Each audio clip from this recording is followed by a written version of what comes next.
আসসালামু আলাইকুম রহমতুল্লাহ বরকত। Dear viewers, এই তুলসী পাতা এটা অ্যান্টিবায়োটিক, এটা অনেক উপকার করে। এটা অনেক উপকারী তুলসী পাতা ঠান্ডা, কাশি, জ্বর, এর জন্য শিশুদের অনেক ঠান্ডার জন্য উপকার। এই যে তুলসী আমার ছাদের লাগাইছি আর কি, দেখেন এই তুলসী গাছ অত্যন্ত উপকারী, অ্যান্টিবায়োটিক।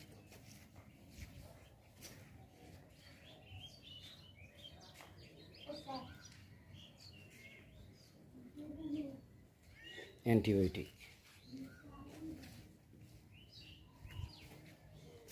এই যে একটা গাছ তুলসী, এই তুলসী পাতা চা দিয়েও খাওয়া যায়। তুলসী পাতার চাও আছে।